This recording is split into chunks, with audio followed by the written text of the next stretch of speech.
Good afternoon, everybody. My name is Thomas Hodges, and I work at the American Institute in Taiwan.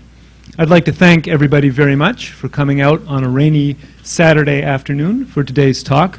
I think once you hear the content of today's speech, you'll agree that it was well worth braving the weather to come out and listen to today's presentation.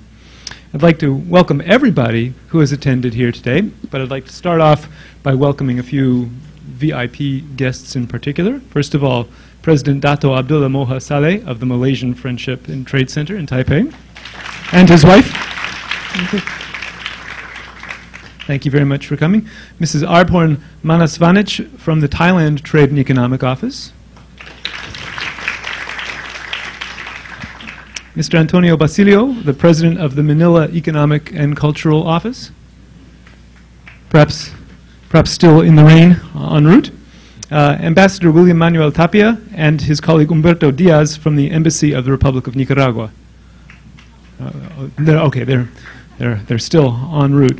And I understand there are a number of other diplomats and representatives of other trade and cultural offices here in attendance today. I apologize for not knowing the names of all who are in attendance, but it's good to have you here as well. Welcome my own colleague Scott Robinson from the American Institute in Taiwan as well.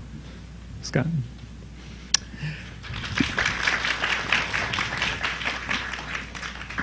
Michael Hurst has lived in Taiwan for 20 years or so. And he came here originally to do business. So I guess he came here originally for maybe other reasons, started doing business, and then over the years became interested in the question of the fate of Allied prisoners of war who had been held in Taiwan during World War II. And as he delved into this issue, he realized that very few people had done research about this at all, and made it his mission to publicize and explain the plight of prisoners of war in Taiwan during World War II. This is very important work, and we will learn why in the course of his presentation today. His work, in fact, on this issue was so important that in the year 2002, he was awarded Member of British Empire, and a very prestigious award by the Queen of England. And if you've never heard of this particular award before, I'd like to put it in context.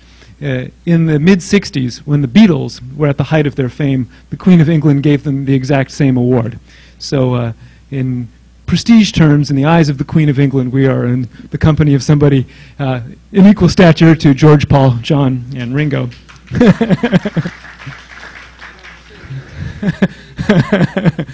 Yes, but for different reasons.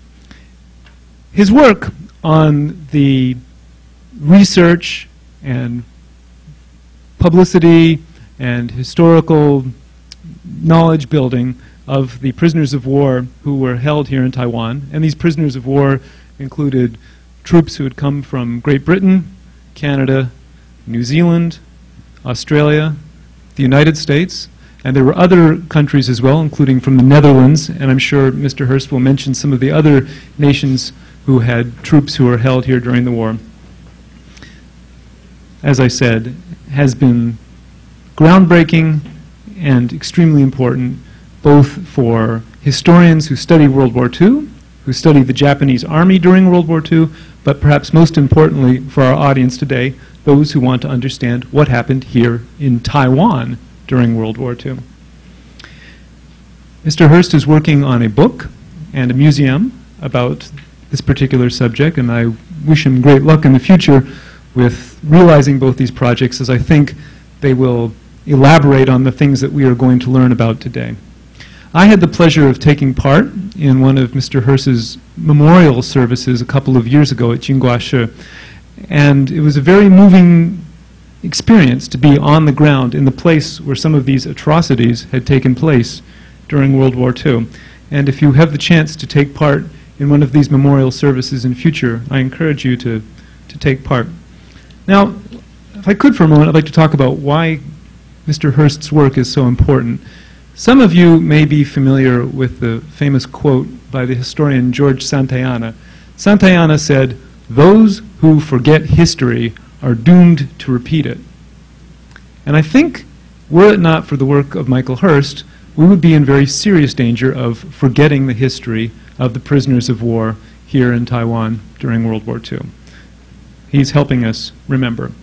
But on the other hand, you might wonder, how is it that we could forget such a painful episode in history? Well, if we think about it for a moment, how could we remember? The British, Australian, New Zealand, Canadian, American prisoners who were here left very hurriedly when the war ended. The war ended, American ships came, they got on the ships, they were not eager to stick around in Taiwan after having undergone very, very painful experiences, which caused the death of many of them. So they left quickly, they weren't going to stick around and create historical markers. The troops that liberated them were quickly departing the island. The Japanese certainly were not going to go out of their way to publicize the atrocities that had taken place here in Taiwan during the war. And Taiwan itself was in the midst of tumultuous times. Think about it. Taiwan had been occupied by Japan from 1895 until 1945. Then there was a quick transition of power. Then there were KMT troops and KMT officials coming across the Taiwan Strait from the mainland, and so Taiwan was adjusting almost in a whiplash fashion from having been occupied by the Japanese, briefly occupied by the Allied powers, occupied by the KMT, and then absorbing the influx of many KMT soldiers and officials who came over in 1948 and 1949. These were not the times that lent themselves to understanding this very painful historical period, because Taiwan had its own historical problems to deal with at that very time.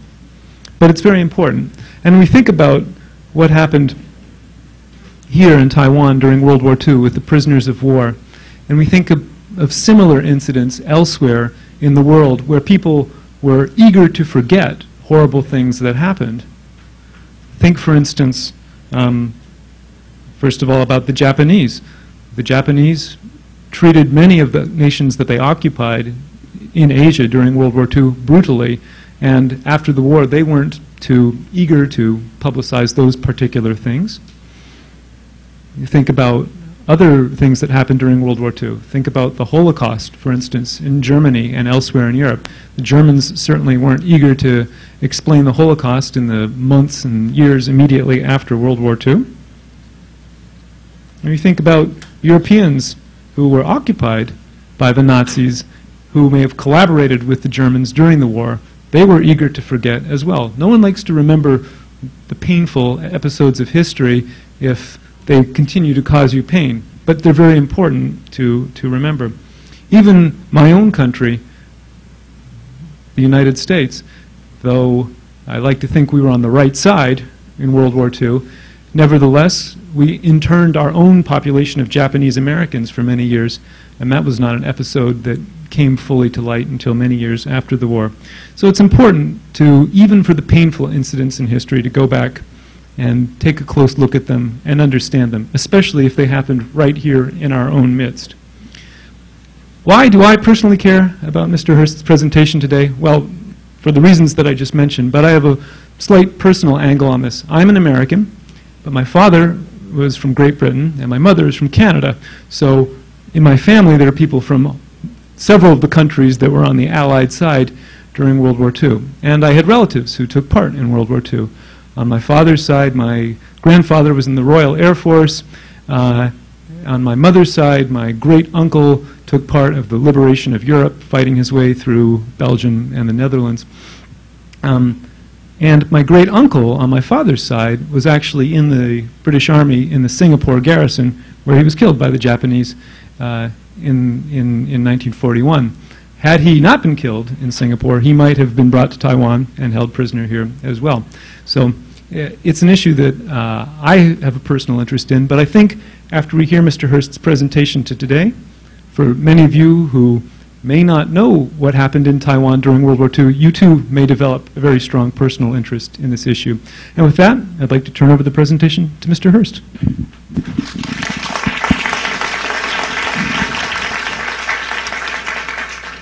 Thank you, Thomas. And good afternoon, everyone, and welcome to our presentation here today. It's so wonderful to see the faces and the interest of everybody who's here. I've been in touch with the foundation during the week and wondering, of course, how much interest they were going to see through their reservations, and it's turned out that they've had a lot of reservations, which indicates a lot of interest, which I sort of thought there would be because this is such an unknown topic. Just like to throw out a question. Before you came here today, and maybe aside from what you saw or read in the newspapers this week about this presentation, how many knew very much, if anything, about the Taiwan POWs? Okay, we don't have very many hands, which is very indicative of the reaction that I get whenever I speak anywhere in Taiwan and other places. As Thomas said, the story has really been an unknown story here. Taiwan was very tied up, as he said, with all the affairs after World War II, right up through into recent democratic times, if you will, here in Taiwan. I also like to sort of paint the picture that, you know, as far as Taiwanese people are concerned, it was kind of a foreigner's story. So I'm not really surprised that most Taiwanese don't know about it. Aside from maybe a few of your grandparents or whatever who may have lived somewhere in the area near where a prison camp was, there's no reason to. The Japanese controlled Taiwan. They were a foreign power, so to speak. The prisoners they brought here were all foreigners from other battles in other places. And as Thomas said, when it was all over, they left. They were only here for 3.5 years. Well, 3 years, really. And so, why should you know about it?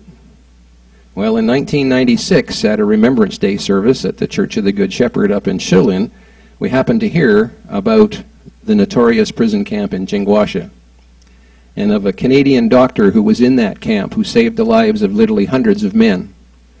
And Thomas and I are good friends, but before we get too closely aligned, I'm Canadian. I'm not American.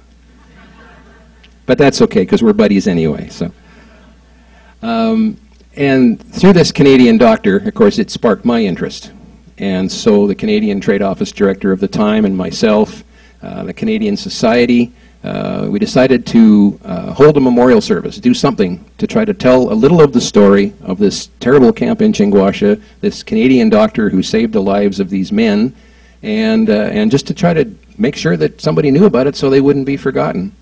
Well, when I took that project on, I had no idea that it was going to end up being what it is today. Formed a little committee, organized a memorial service with the Australian, New Zealand, and British community here. We had a memorial event in May of 1997. After that, there was some talk about putting a plaque on the old gate post at the camp. We decided to go one step further and maybe build a memorial to the men on the site of the former camp.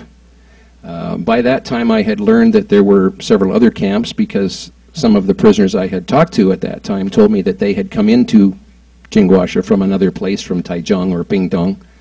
So we knew this was a fairly big story, and nobody knew anything about it in Taiwan, even in the foreign community. So one thing led to another. The building of the memorial, in November '97, it was dedicated with 3 former prisoners coming back to Taiwan for that.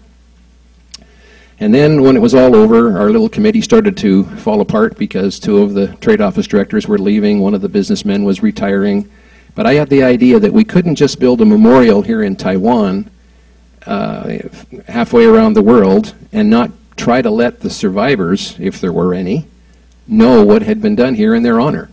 There were, as Thomas said, the British had the largest number of POWs here, followed by the Americans, then the Dutch from the Dutch East Indies, and then the Australians. And there were a few Canadians and New Zealander and a couple of South Africans attached to the British Army, a couple of Malayans that were here in the Royal Army Medical Corps. And so that was the population. And I thought, well, we can't just build this stone memorial in Jingguasha and not try to find the survivors and let them know what's been done. So I started writing letters in the spring of '98. And to make a long story very short, it's like throwing a stone in a pond, and the waves radiate out to the shore. And 13 years later, they're still coming back to shore. Those waves are still hitting the shore. There's almost not a day goes by that I don't get emails or a fax or a letter from someone that wants to know about their mate or somebody who found their granddad or their dad's name on our website. and wants to know if I can tell them something about it because Dad or Granddad never talked about it because they couldn't talk about it. It was so horrific. So that's really how it got started and where it's at. Over the last few years, we've built 7 memorials on the island, or 6 more in addition to Jinguasha, and at various places around the island, which I'll be telling you about later. But just to give you a little background as to why I'm not surprised you don't know that much about this.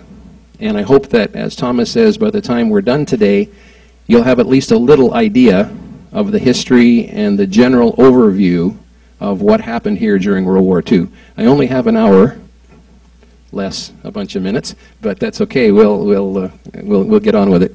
So if I can ask our illustrious projector operator to put that up, and somebody to, there we are.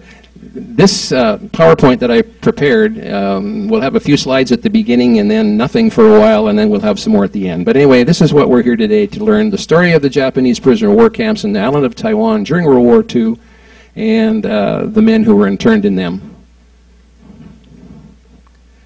Just some bare statistics for those of you taking notes. There were 14 prison camps in Taiwan and 2 temporary evacuation camps. And all of these have been found and documented. Now, up until a few weeks ago, we were saying that there were 15 camps on the island, and that was correct, in a sense. One of the camps that we were considering a camp was actually a temporary evacuation camp that was set up in the last 2 weeks after the Japanese surrender to hold the prisoners before they went back to Manila, actually, and for medical treatment and home. And then this summer, while doing some other further research, something came to light that was totally unexpected, and that was that there was another, a 3rd camp exactly in Taiwan at the end of the war. Another evacuation camp had been set up for the men who moved here from the camp in Baihe, and it was in operation for 10 days as well. And it is on the location now where the Taipei soccer stadium stands. And of course, nothing of that camp left because there's a soccer stadium there now. So anyway, so now we've revised our statistics, if you will. And actually, you people are the first to know it in public today, is that there were 14, shall we say, permanent camps on the island where men were resident here for 3 to 3.5 years, and then these 2 evacuation camps for a total of 16. According to the Japanese, there were 4,344 Allied servicemen held as prisoners in the camps from August to September 45, and the actual records, of course, were destroyed by the Japanese at the end of the war.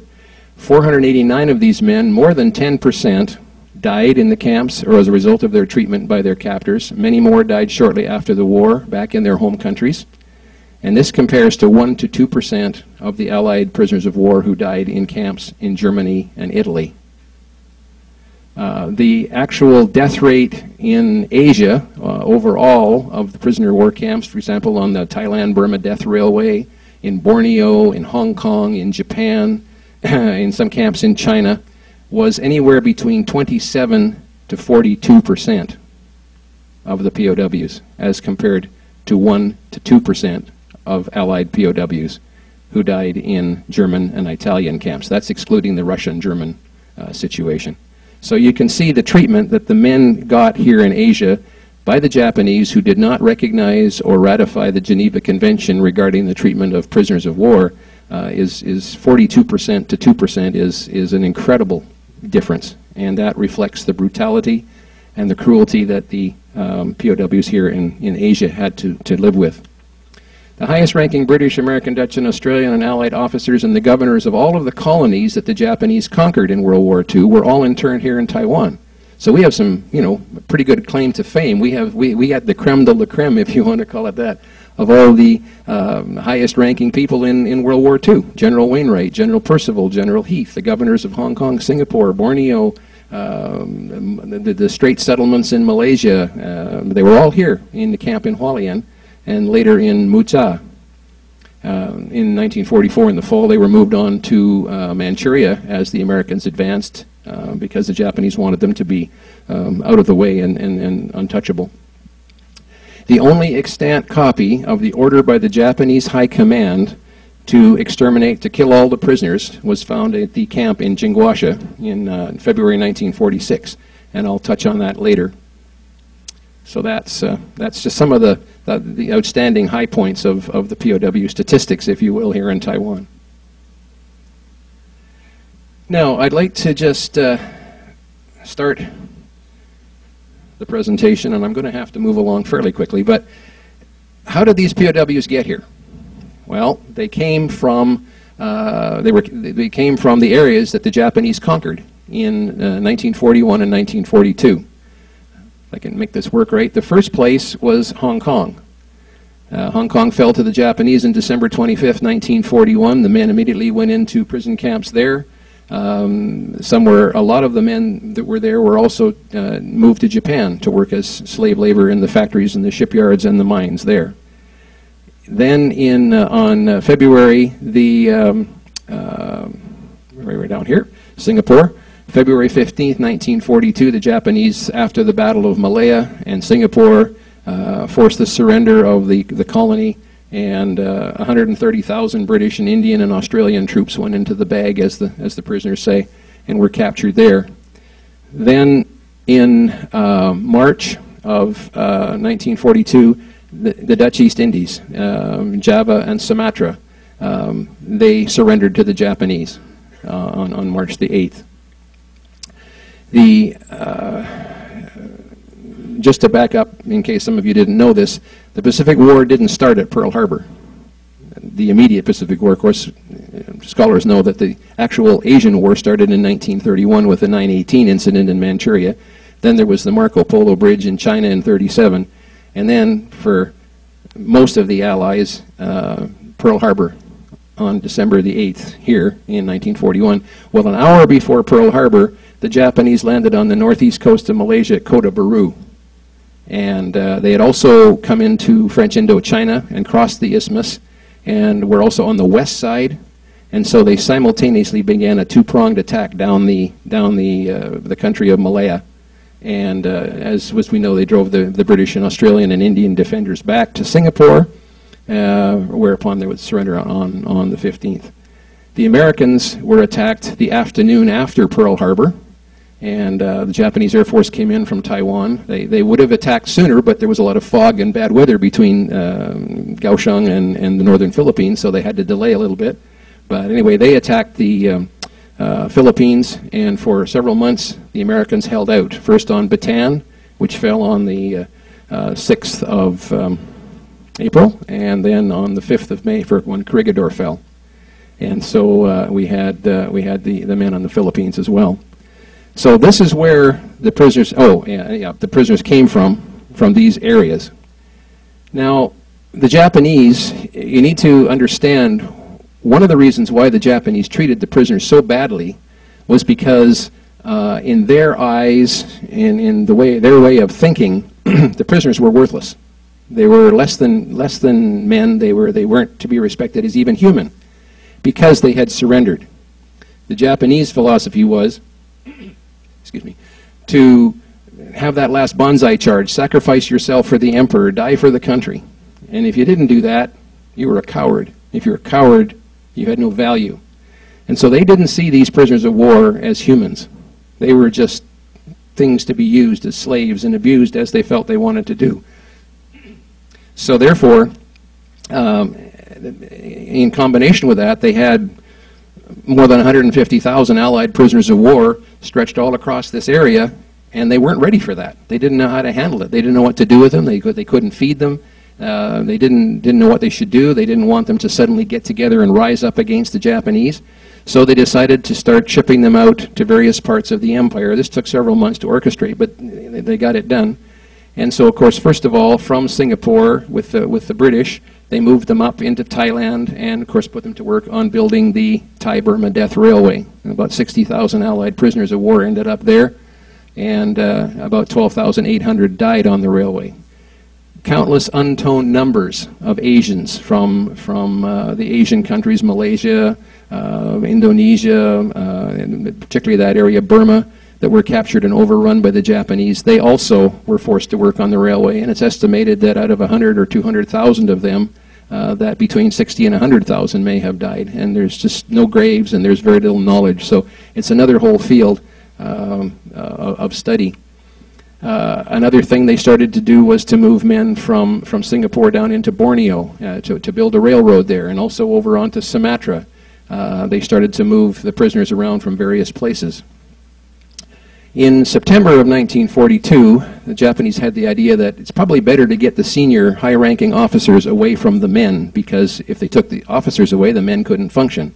Well, that's what happened in the Japanese army, but not in the Allied armies, because if the colonel was removed, the major would take over, and if the major was removed, the captain would take over, and if he removed, the lieutenant, all the way down. And so you had privates running prison camps and things like that from time to time. And anyway, that didn't work, but they still got the senior officers out, and they took all the governors, as I said, of Singapore, Malaya, and the Dutch East Indies, and they brought them all on a ship to Kaohsiung in August of 1942. And we're going to stay with this slide for a while, so I hope you won't fall asleep. But anyway, they arrived at the port of Takao, Kaohsiung. They stayed there over, I'm sorry, I got to back up a little bit. Just prior to that, about the same time, in August of 42, they decided on the same policy for the American High Command in the Philippines. And so they brought General Wainwright, General King, General Moore, all their high-ranking officers up on a boat from Manila to Kaohsiung. Stayed on overnight there. Then the next day they went around the island to Hualien and put them in, as 198 of them, put them into the Corinco camp in Hualien. A few days later, having already been shipped from Singapore, General Percival and General Heath and the governors of the colonies there were also brought to Kaohsiung. They stayed in the Hato camp at Pingtung for about a week, and then they were moved up by rail to Taipei and then Keelung, and then taken by boat to Suao and Hualien, and they joined all the other senior officers there as well. The governor of Guam and his assistant were flown in a few days later, and over the next couple of months the governors of the Dutch East Indies and very high-ranking Dutch colonial military leaders were also brought and put in the camp in Hualien. When General Percival's group first came, they had extra men with them, and so they stayed in the Hato camp, and they worked there for a while. And the next group of prisoners to come was another group of Americans from the Philippines, and they were brought on a hell ship called the Lima Maru to Kaohsiung, put on a train, and taken up to Taichung, and put in a camp south of Taichung City near Wufeng. And these 300 men stayed there for about 2 months. And then another boatload of British and Dutch and Australians came from Singapore and landed in Kaohsiung again. And they, because of the Japanese master plan, the Japanese seemed to like the Americans to go to Japan and the British to stay here. I don't know if there's any reason for that. I've never found out at all. But anyway, so they brought the 300 men from Taichung, less those who had died, back down to Kaohsiung, and took a number of the men from the Hato camp as well, about 200 of them, put them on the same hell ship that brought the other men, and they went off to Japan.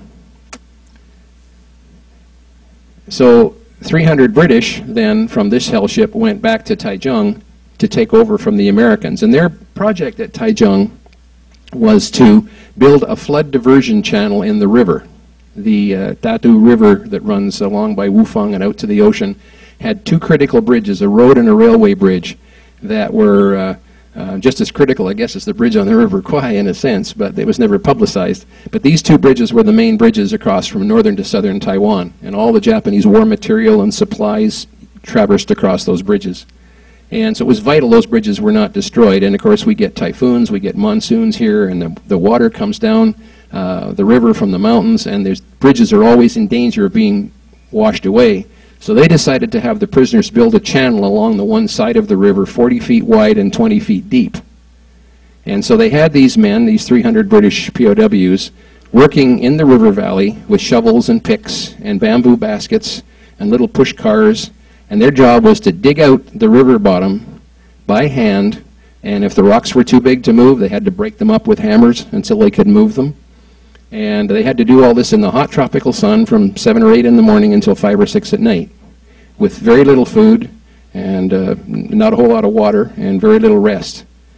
And if they didn't dig enough dirt, move enough dirt, clear enough land, by the end of the day, the men were beaten with bamboo poles or sticks before they were allowed to return back to the camp for their evening supper. And quite a number of men, 35 men died in that camp from beatings, from overwork, from disease, and from starvation. In the Hato camp, prior to that, the Japanese had dammed, years before, they had dammed up a major river that ran down east of Pingtung. And this land was all full of rocks. It was a riverbed. It was all full of rocks and stones and boulders. And Taiwan Sugar, of course, which was Japanese-owned at the time, decided this was great land to plant sugarcane. So in order to plant sugarcane, you need to move all the rocks and stones off the river. So they had the POWs out there bending over, picking rocks and stones, putting them in bamboo baskets, dumping them into wooden boxes and railway cars. And then the railway cars, of course, were hauled away, and the stones and the rocks were crushed or whatever. And they were used to build airfields around Taiwan during World War II, and they were also used to build the Tsoying Naval Harbor, which is still in use today. And that's where the rocks went. But again, you can imagine the men only had one probably suit of clothes with them, a short-sleeve tropical shirt and shorts. They came from Singapore. And so they had to save their clothing, so most of them worked with just shorts on, underwear, just some kind of G-string, whatever they could fabricate in order to save their clothes.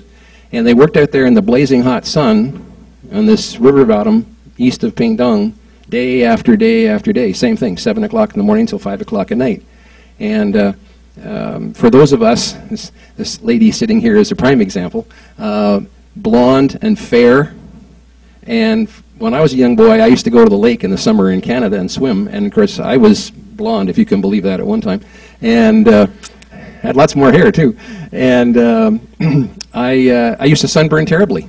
And my mother used to put cream on me and oil and Noxzema and all this. Well, those men had none of that. And they had to stand out in that hot sun with fair skin like this, and they just burned. And I remember when we first found the camp, I said to somebody, you know, Pingtung in September was really hot, and I said, "This is incredible. How these men? They must have sunburned to death." And after 2 or 3 years, I talked to a POW who was in that camp, was in there for a long time, and his best friend died of sunburn. His skin just literally burned and just became raw and blistered and peeled off to the point where he just died of exposure. And he wasn't the only one. So I was right, that the hot tropical sun literally killed men. It also had a lot of malaria in that camp. And until the men drained off a huge swamp, which had the malaria mosquitoes, many, many men died of malaria in that camp. The highest death rate in Taiwan was in the camp in Pingtung. It was just awful. Coupled with that, they had a very sadistic camp commandant who, when the men first arrived there in September '42, he said, "Down the road is a cemetery." And he said, "I'm going to fill it." And he did. There was over 100 graves in that cemetery, and he started a second cemetery. Cemetery is still there now, but the graves are all gone. They're all moved to Hong Kong. So that was the slave labor in Hato. Hours and hours in back-breaking labor, picking rocks, putting them in baskets, dumping them in rail cars, day after day. And then, of course, when the sugarcane season came, the men also worked in the sugarcane, so fields and factories. Well, we've all heard about Kinkaseki, and you're waiting to find out when this happened. Well, Kinkaseki wasn't the first camp, although it was called Camp Number 1. In November of 1942, about the same time as the Americans came to Kaohsiung and went to Taichung, that second part of the British from Singapore, sorry, that went to Taichung in that second party, in November of '42, 1,150 prisoners came on a hell ship called the England Maru to the northern port of Keelung from Singapore. Took 2.5 weeks to get here. 2 men died on the voyage and were buried at sea. The men were made to stand on the docks in Keelung, 1,000 men, while they were sorted and counted and whatever in the pouring rain. Now keep in mind they just come from Singapore. They were wearing shorts and short-sleeve shirts. They didn't have any winter clothes. They didn't have any coats. Most of them were already suffering from diseases like dysentery or beriberi. They were made to stand on the docks for several hours while they sorted everybody out. They took about 500 prisoners on a train to Taipei, to a camp we call Camp Number 6, which is located in Dazi. And then the other 523 men were put on a train and sent to Raifang, and from Raifang they detrained and had to march to Jinguasha. So for those of you who have been out to Jinguasha or know that area, it's a long march. It's uphill all the way. As soon as you leave Raifang, you're climbing all the way up till you get to Jiufen and then down the other side. And they had to walk this, and today it's a nice paved highway. In those days it was a muddy dirt trail. It was raining, it was cold, it was November, and men on that march contracted diphtheria, they contracted pneumonia, and within 3 days of arriving in the Kinkaseki camp, 4 men died because of the march and because of what they were made to suffer on that journey. So they started December 24th, they started in the mine at Jinguasha, which the Japanese called Kinkaseki, and they worked down the mine until it closed in February of 1945. Some of the men stayed there the whole time.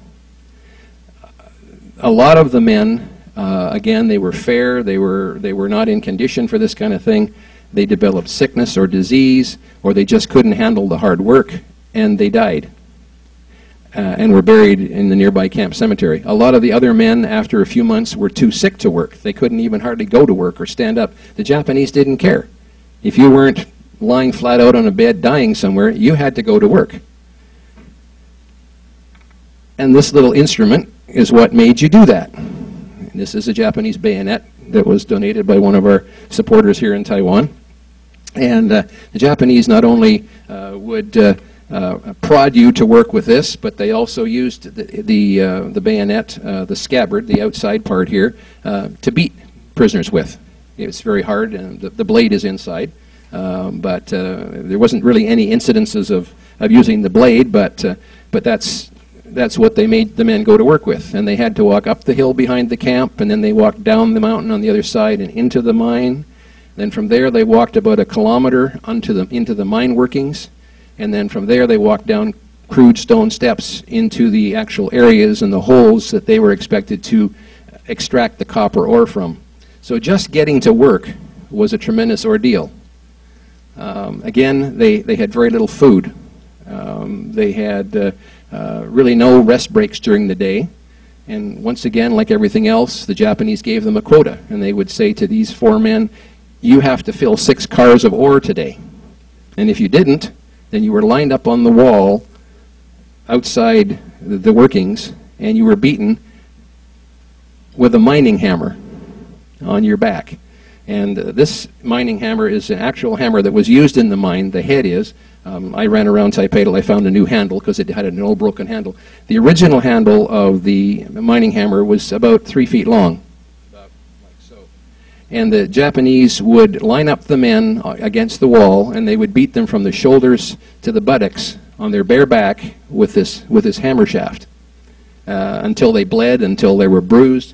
And the actual hammer is supposed to be used in the mine when, after blasting or something, you had maybe some loose rocks, so they would tap the rock.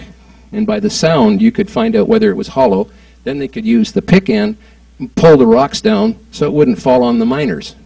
And they did that in the Taiwanese section of the mine, and they did that in the Japanese section of the mine, but in the prisoner section they didn't care. Why? Because these men had surrendered and they were expendable and they were less than human. So and rock falls were very prominent.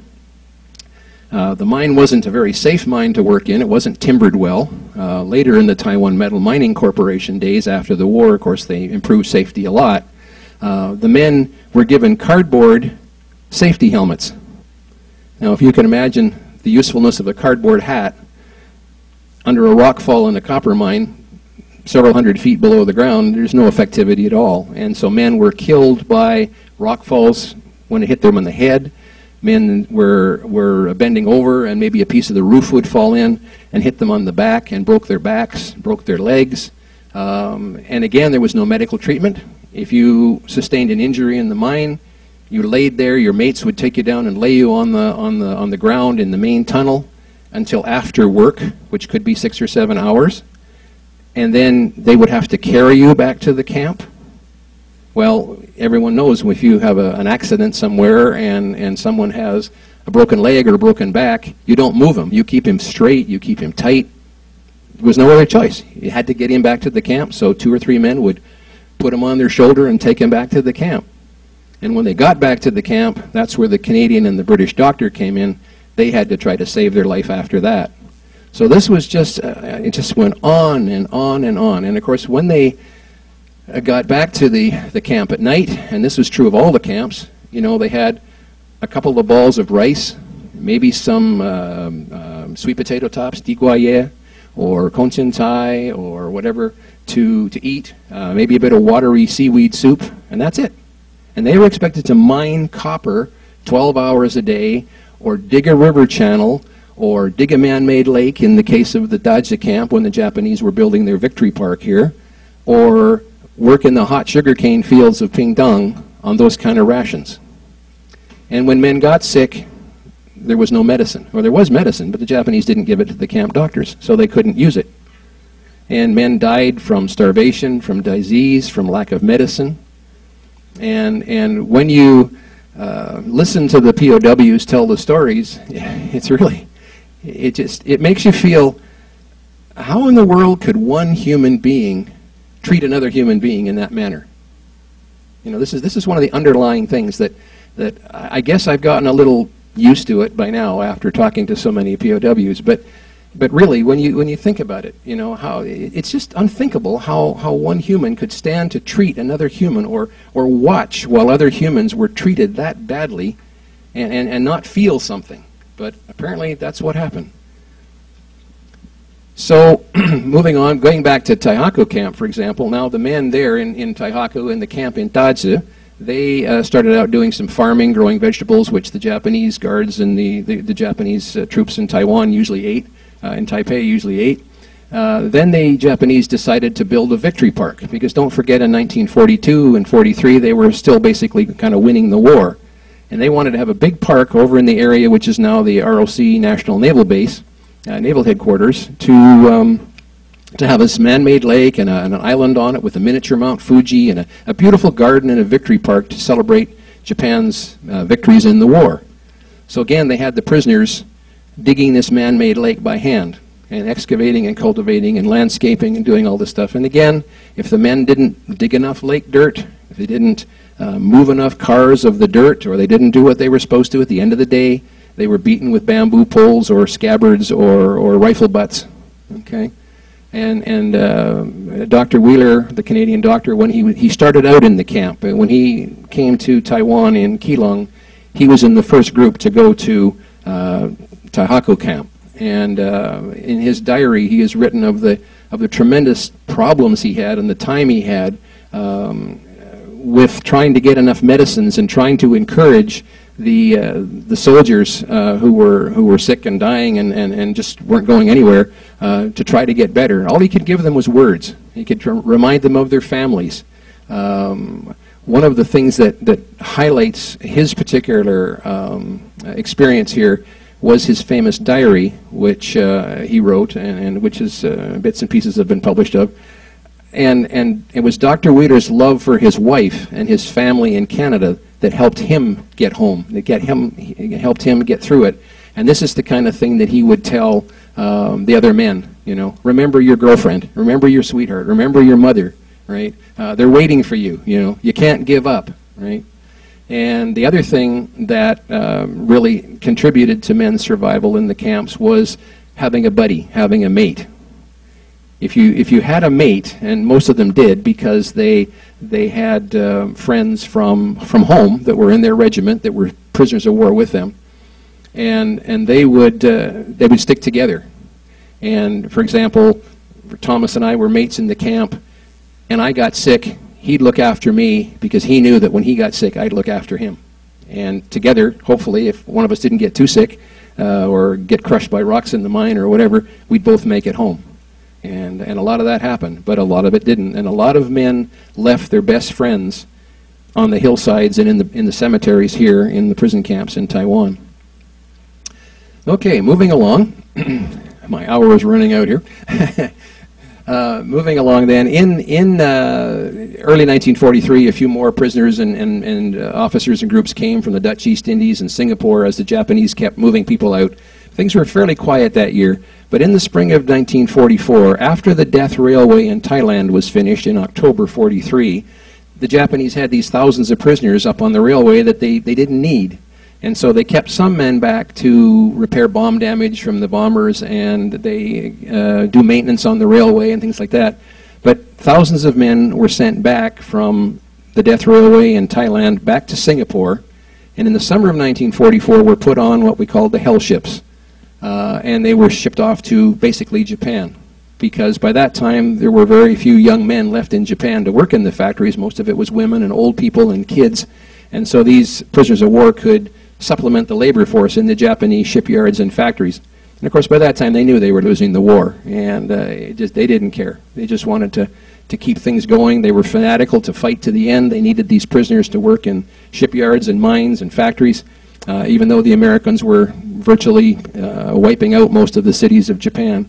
So they put them on these ships in July of 44, and they started to send them to Japan. Well, during the summer, of course, by this time the Americans and the British Navy had the supremacy of the sea, and their submarines were everywhere, and consequently there wasn't much Japanese shipping that was getting through. And unfortunately the prisoners knew this before they left from Singapore, and a lot of them never had any hope of ever reaching Japan or home or their loved ones again.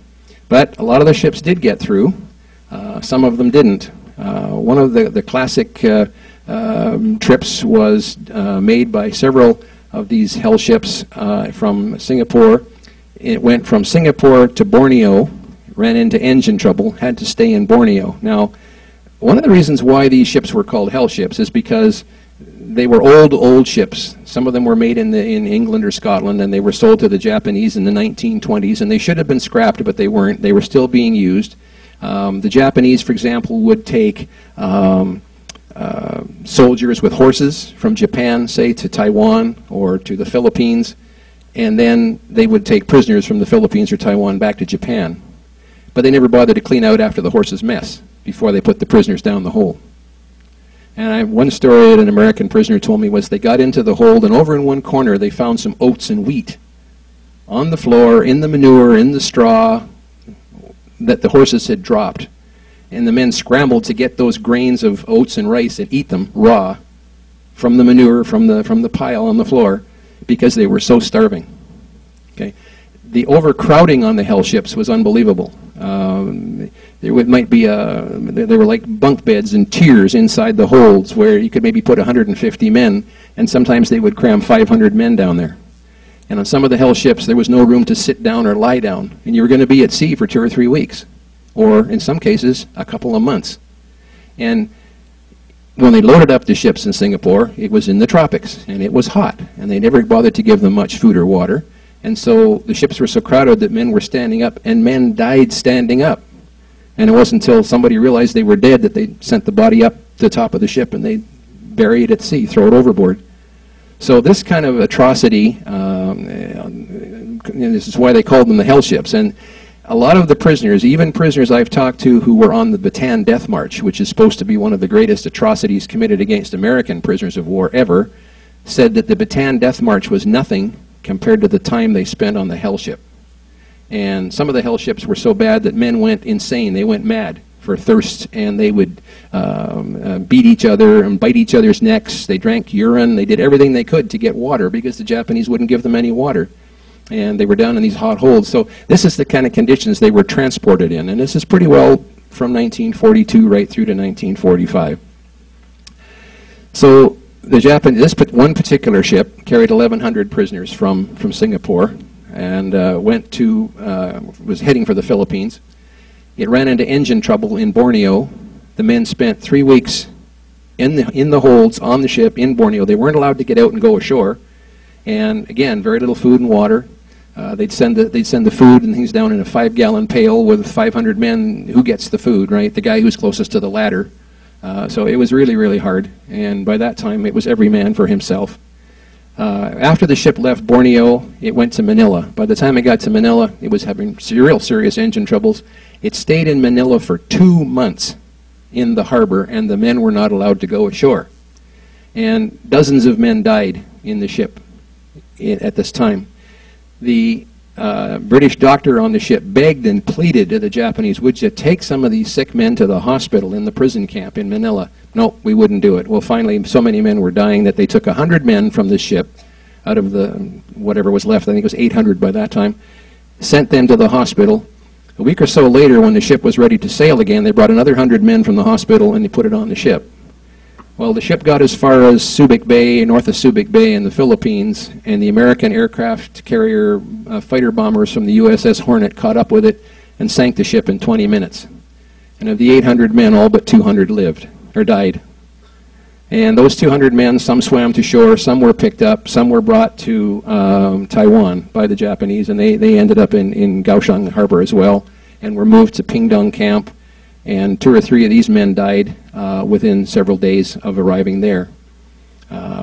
Later, the men were gathered up on another hell ship and sent on to, some of them were sent on to Japan, some finished the war in Taipei. About the same time, in October of 1944, the Americans were trying to get all the prisoners they could out of the Philippines. They put 1,150 men on a little small ship, jammed down into 2 holds, and the object was to go to Kaohsiung, I guess maybe for refuel, and then to Japan. What happened there was that they ran into American submarines and aircraft and tried to outrun them, and they were going all over the place. They ended up in Hong Kong. They spent 10 days in Hong Kong. Hong Kong Harbor was bombed by the British and Americans, but I guess this ship was so small and crappy that nobody thought it was worth bombing, so they just let it go. Then they made a run for it and went via Penghu to Kaohsiung. It took 39 days to go from Manila to Kaohsiung, with all the delays and all this. And in that period, 39 men died. Well, by the time they got to Kaohsiung, they decided that there was, there's no sense in taking these men to Japan. They weren't going to make it. So they decided to offload them temporarily into camps in Taiwan. So in Dolio and in Yuanlin, they opened up a couple of camps. They also put some of the men in Hato camp in Pingtung, and the officers and the other senior men went to the officers' camp in Baihe. And so for 2 months, the men basically had it fairly easy. The food was a little better. They didn't have to do any slave labor. And when that was all over, they took them back. Some went back to Kaohsiung. Some went up to Keelung. They were put on 2 ships in January 1945 and taken on to Japan. Just to back up a little bit, in the senior officers who were in Hualien, all the generals and the governors, they stayed in Hualien from September of 1942 till basically April of 1943. And then 117 of the top officers and governors were moved down to Yuli, which was the Tamazato camp, Yuli between Hualien and Taitung. And they stayed there for a couple of months, and they were given good food and nice rest and had a good time. They could play ping pong or do whatever they wanted, because the Red Cross was coming for a visit, and they wanted to interview all these top generals and governors and let them take the pictures and see how wonderful the Japanese treatment of the prisoners was in the Taiwan camps. Well, they didn't really fool anybody, I guess, and General Wainwright made the mistake of saying, well, I guess this is as good as you can expect a prison camp to be. And of course, the Japanese really capitalized on that by saying that General Wainwright thinks this is really good. So anyway, he didn't, but and General Wainwright was greatly abused by the Japanese in the camps, as were a number of the senior British officers. From Tamazato, they were moved back to Hualien at the end of June, and the Hualien camp was closed, and all the senior officers under the generals and the governors were moved to the camp in Baihe. That was the camp opened in July of 1943. And the senior officers all went there, basically. And the top 32 officers and governors and their assistants went to a camp in Mucha, Taihaku Camp number 5. It's a little camp that was located down on what is now Mucha Road. Nothing left of the area anymore, of course. And they stayed there until October 1944, when they were taken down to Pingtung and put on Japanese aircraft and flown to Japan. Then they went via Korea to Shenyang, Mukden in Manchuria, and they stayed there till the end of the war. Also in the fall of 1944, again, because the Americans were advancing and the Japanese expected them to attack Taiwan, which thankfully for us they didn't, they decided to move all the senior officers from the camp in Shirakawa also to Japan. So they sent them to Keelung, put them on a ship, and sent them off to Manchuria as well. So that pretty well tells you of the camps and who came where when, I hope. I know it's not easy to follow, and I hope it's not too confusing, but that's an overview of how it happened. In February 1945, the mine at Jingwasha closed. The Japanese didn't process any ore here. They shipped it all via Keelung to Japan. And the Americans were sinking all the ships that went from here to Japan, so they couldn't get the ore through, so they just decided to close the mine. So the mine closed in February. The men languished in the camp for about a month until March. And then again, there were so many sick men that the Canadian Dr. Wheeler was given permission to take the last 86 men who could basically walk or whatever, the sickest of the men, down to the officers' camp at Shirakawa, which by this time had become kind of a hospital camp because there were a lot of officers and doctors and dentists and things still there. So he took the last 86 men from Kinkaseki to Baihe. Well, then shortly after that, they moved a lot of men, about 200 men from Kinkaseki to Keelung, and put them on ships and took them to Japan. And they went basically to the island of Kyushu and finished the war in 2 or 3 camps there as well. And so by this time, out of the 4,000 prisoners that had been here, there was about 1,500 left.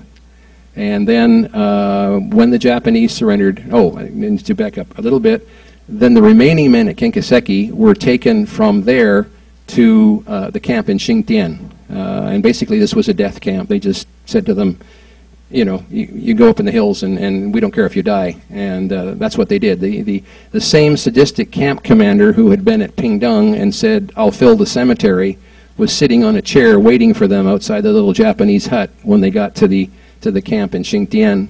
And he said, you men want a house? You build a house. You men want food? You find food. Otherwise, you die, we don't care. And there were 350 men in that group. So they built huts of bamboo and grass and logs and trees. And they ate snails and snakes and local grasses that the local Taiwan people in the neighborhood showed them they could eat. They also had to go into Xingtian every couple of days to get rice and bags of rice and bring them back up to the camp. So this was the way they were. They said basically, the men that I've talked to who were in that camp said another 6 weeks of that and they would have all been dead. They would have all starved to death. They would have all been, and the beatings were terrible because they didn't have much to do, and the Japanese just loved to go and beat the prisoners. So the atomic bombs were dropped on August 6th and 9th. The war ended on the 15th. There's not a prisoner of war alive today or who has died that I've talked to who won't tell you that because of the atomic bombs, they could talk to me. Otherwise, they would have all been dead, every last one of them. And we also have proof of this in the fact that the Japanese had sent out an order that as of August the 23rd, all the prisoners everywhere in Asia were to have been killed. So if the war hadn't ended when it did, I probably wouldn't be doing what I'm doing today. And there certainly wouldn't be any POWs around to tell the story. So fortunately, history happens the way it does. The atomic bombs were terrible. A lot of people suffered.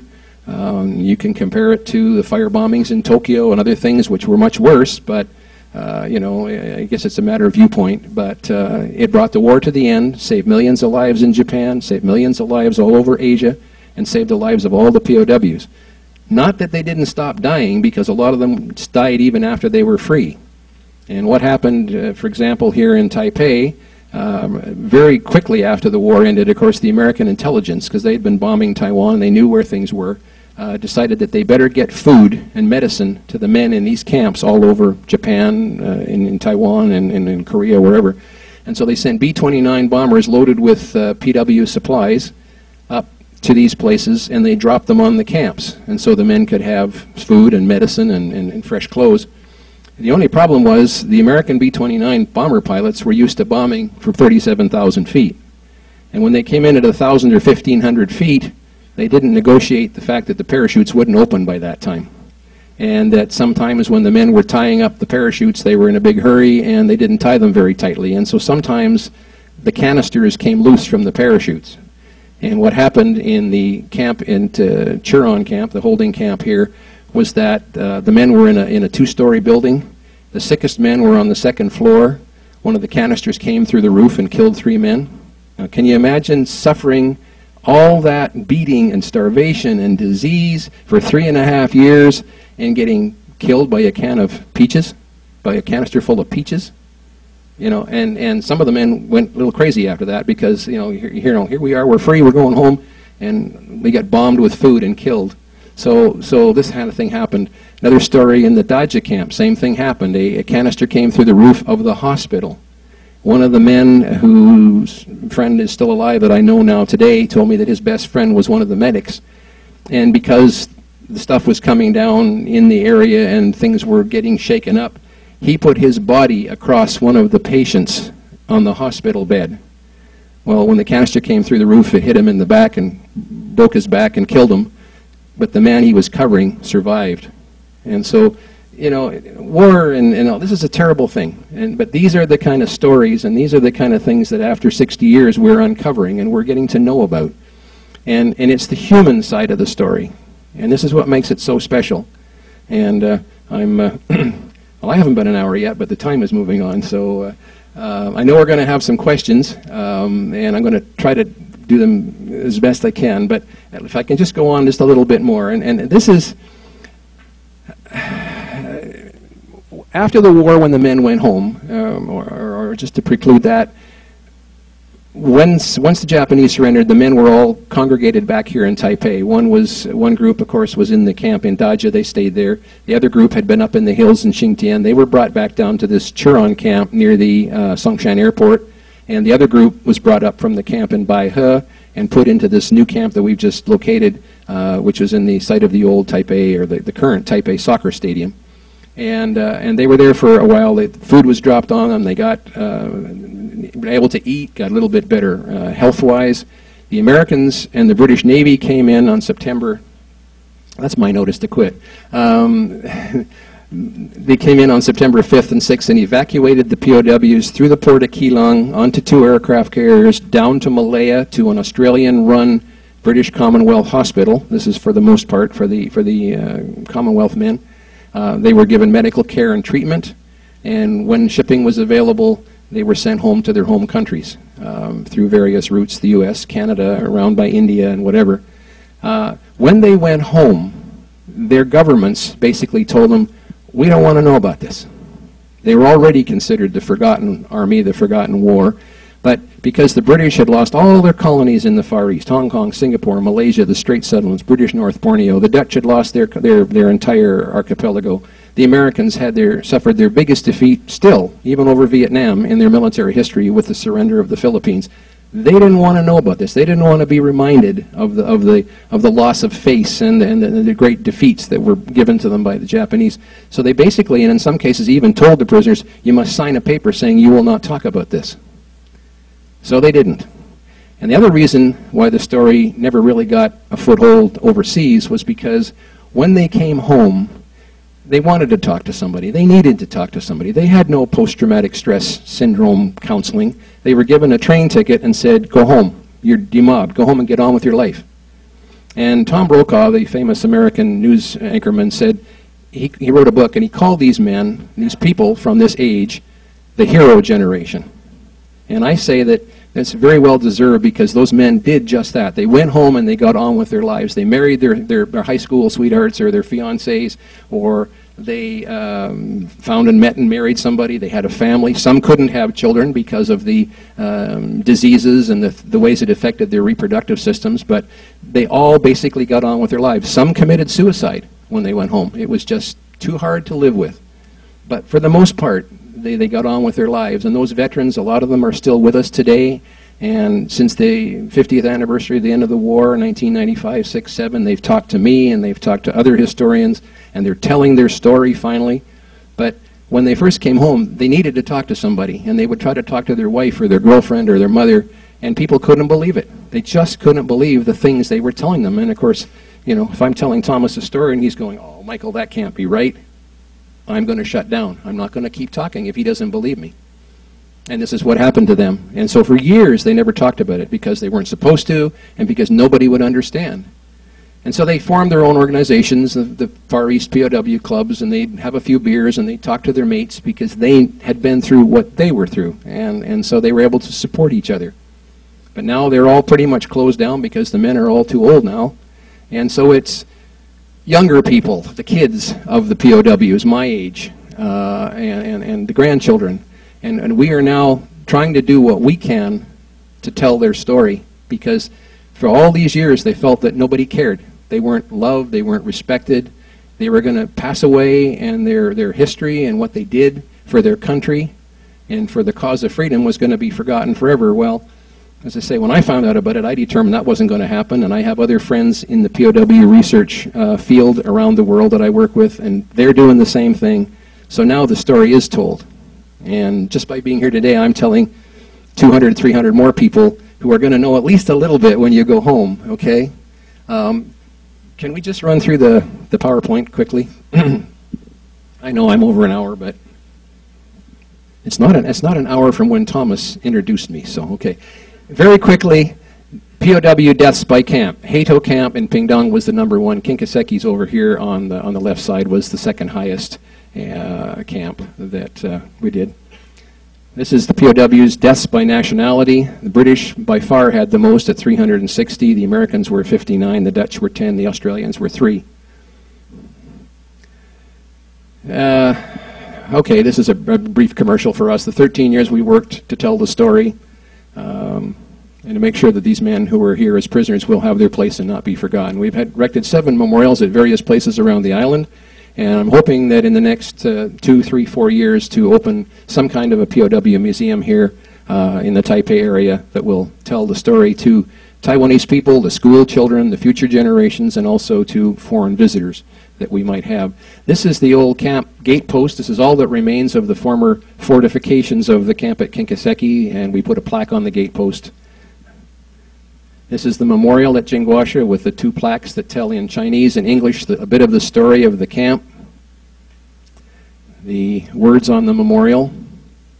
This is the memorial park that was constructed by the Taipei County government in the Gold Ecological Park in 2005. We were invited to, or did, or whatever, gave it the name, the Taiwan Prisoner of War Memorial Park. So it's maybe one of the only places in the world where prisoners of war have their own park. But anyway, that's. And then the following year, we built and dedicated what we call the Eternal Flame of Peace and Remembrance in the center of the park, again, to help all of us to remember what these men did. And the inscription on the stone there. Okay, and then the following year, we, after a couple of years of healthy growing, we decided to adopt this maple tree that sits in the park, and we called it the Taiwan POW Memorial Tree, because in 2002 and 3 we erected a tree, or planted a tree in England at their memorial garden there. Looks like we have a technical difficulty here. Okay, in 1999 we built the memorial out in Xingtian, and it had to be relocated in 2004 because of a construction project, but that's what it looks like now.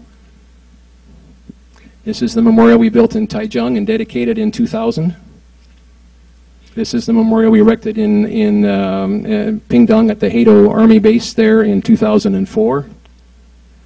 In 2006, I was privileged to go down to the Philippines and be part of the dedication of the World War II Hell Ships Memorial. And then right after that, we brought a number of the people up here to Taiwan and dedicated the Hell Ships Memorial that we felt should be erected here, because we actually probably had more hell ships come and going from Taiwan than anywhere else here, except maybe Moji, Japan, or Singapore. We had over 26,000 Allied prisoners that we know of that came and went on ships through Kaohsiung and Keelung Harbor. That's just the headstone on it. And down in Dolio, up until November 2003, this building remained. This was one of the 2 school buildings there at the Goba Elementary School that the Japanese put the prisoners in. Unfortunately, it was torn down in November 2003, but that was the last remaining Taiwan prisoner of war building. Okay, and in June of this year, we dedicated a memorial on the site of the camp.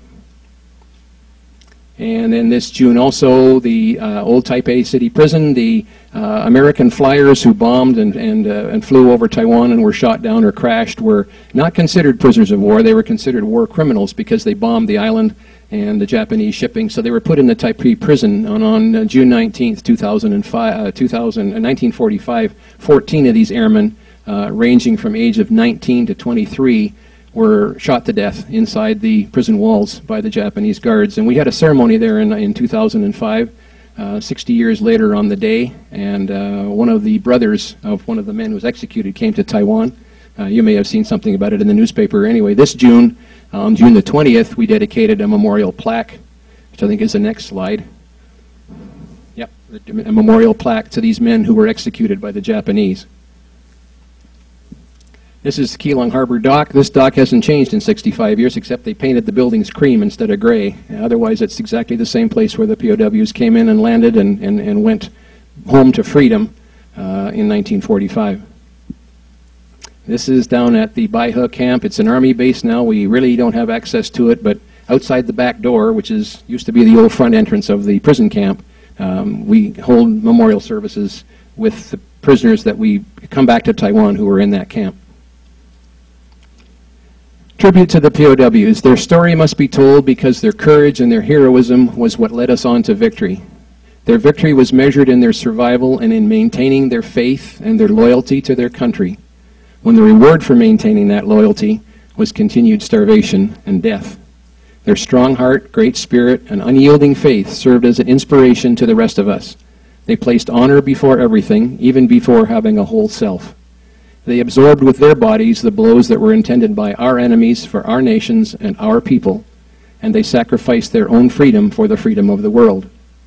And finally, they returned from their service, regained their rightful place in our society, and strengthened their families, their communities, and our nations through their example of courage and loyalty and good citizenship. We owe them a debt that can never be repaid. What they did must not and will not ever be forgotten. We are doing what we can to remember them. Will you? And this is our contact information. We'll just leave this slide up. You can take down the information if you like. We have a website and we have email. Please don't all email me tomorrow because it'll take me weeks to answer you, but if you have something to share, if you or your grandparents or somebody knew something about the POWs in those days, I'm still learning, and I want to learn, and I want to learn from the Taiwanese people. And one thing that I didn't mention earlier, which I'll say in closing, is that if it hadn't been for the Taiwanese people in some of these areas where we've been searching for the camps, that we would be a lot farther behind in our work, because I would do the research, then we would go into an area, say Taichung, Wufeng, and we would try to find old farmhouses or talk to the older people who used to live there during the war and ask them for help. And they always gave us good help. And once they realized we weren't here on a war crimes trial investigation or something, but studying and learning history is a wonderful thing. And the Taiwanese people in many of these areas have helped us a lot.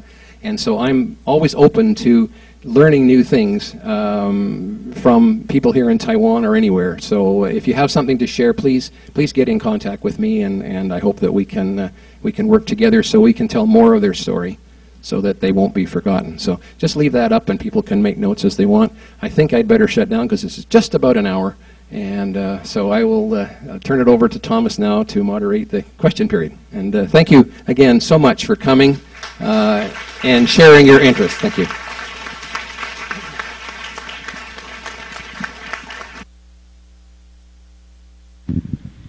A very moving presentation, which is full of food for thought for all of us. One thing I think that will be particularly interesting about this question and answer period is much of Michael's work has been about Allied prisoners, and much of his interaction has been with the former prisoners and their relatives and their offspring and representatives of the countries from which the prisoners came. But today, we have a special opportunity to talk about this from the Allied powers' point of view with the people of Taiwan, you. So, with that, we would welcome questions that any members of the audience have, or comments. Please. Will you please wait for the microphone to come to you?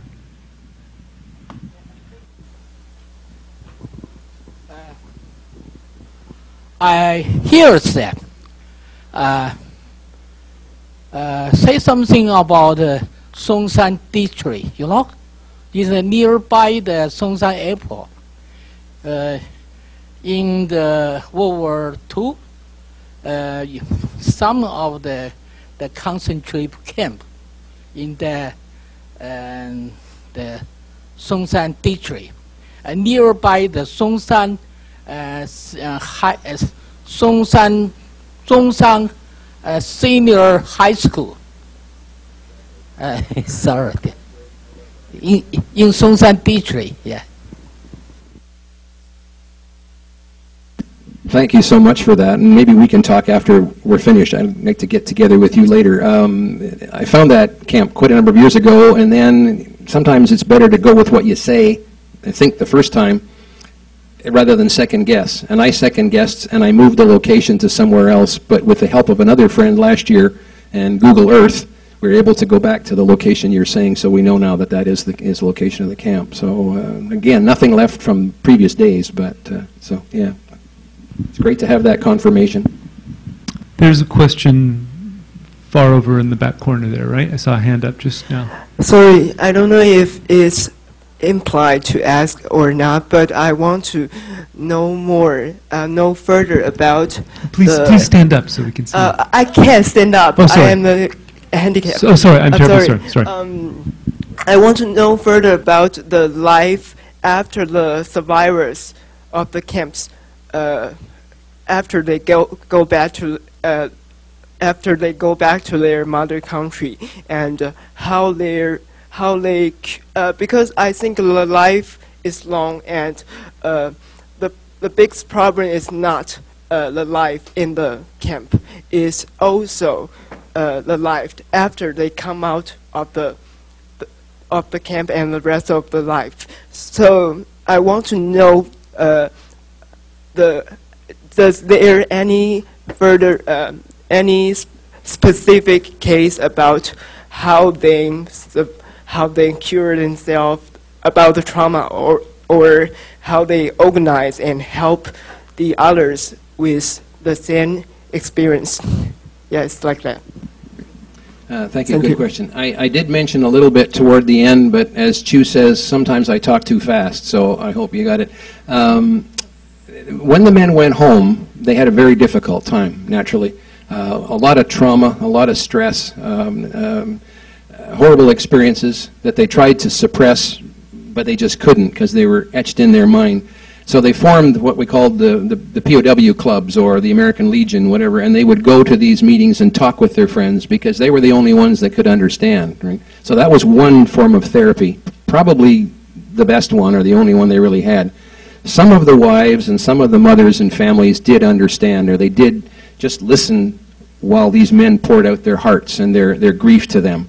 But basically, they were on their own, and it was, as I said, because they were tough, because they were part of that hero generation who'd grown up in the Depression in the 1920s and 30s, and they'd fought in the war, and they'd gone through that gave them, they were just strong guys, and they did, because there was no counseling or anything like that for them. A few of them told me that when they got off the ship, before they got on the train, they were given a bottle of vitamin pills and a train ticket and said, okay, go home. And that's what they did. As I said, some of them, a lot of them married and had families. A lot of the men who were married or who got married right after the war, see, they went away one person, a young, happy 18, 22, 26-year-old, but they all came back changed men. They were different when they came back. They had seen so much, and they had been through so much horror that they weren't the same. And, you know, in marriages, people change, and the key is to try to change with your partner. There was no changing, and so a lot of their marriages broke up. And subsequently, they remarried later, and their second wives were more understanding and sympathetic, and so that helped. But no, basically they did it on their own. They was just their own strength that helped them to go through. And many men died in the years right after the war, and many have been dying all this way. But we have some now in their 90s, and they're just as warm and friendly and sharp as they were probably back when they were 20. And it's wonderful to see them. Okay, another question. Yes, please.